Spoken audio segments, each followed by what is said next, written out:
Hey, what's going on, everybody?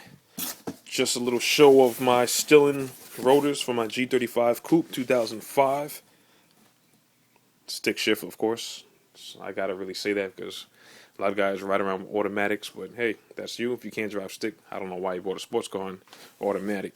But originally, when I ordered these from Stillen, I originally ordered the cross-drilled because I've had them before. I've had them on my Mustang, and I've had them on my M3. So I went with cross drill because that's what I knew. The slotted ones I've never got because, for one, they were always more expensive and they were always, they were more aggressive that I just didn't really think I needed.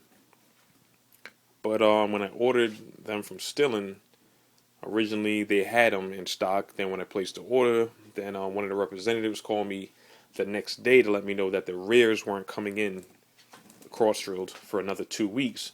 Which at that point I thought it was going to be a problem because I wanted the car that I was actually working on at the time. It was going to be in a shop. I was doing some work to the engine in, and I wanted the car back so I could put on the rotors. So Sandy came and delayed me anyway, so I could have waited, but what he did was actually sell me the slotted rotors for the price of the cross drilled.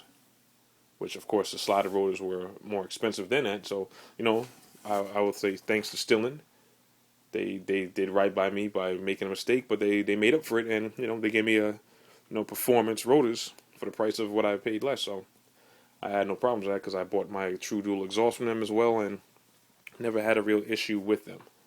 Only thing I ever had with my true dual exhaust, which I ever said, what Stillen needs to do is make flanges. They make those U brackets, which is kind of, I would say, that's the worst thing I would say you could have on an exhaust, because one of my U brackets came loose, and the next it sounded like it was just, exhaust leaks all over the place. They need to make flanges.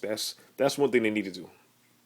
I know they say they didn't do it because it cuts down the price of the exhaust system, but the exhaust system is already almost $1,100, so how much more are you going to be, spending to make flanges on them? Because I had to spend another $100 to get flanges made. But that's another topic. But we'll talk about that when I actually get the car back. Did an upgrade to it. Waiting for I put a Jim Wolf twin turbo design on it with the flywheel and clutch and Hotchkiss sway bars. So when I get the car back, when everything is on it, we're going to show you how it looks and how she's running. So stay tuned.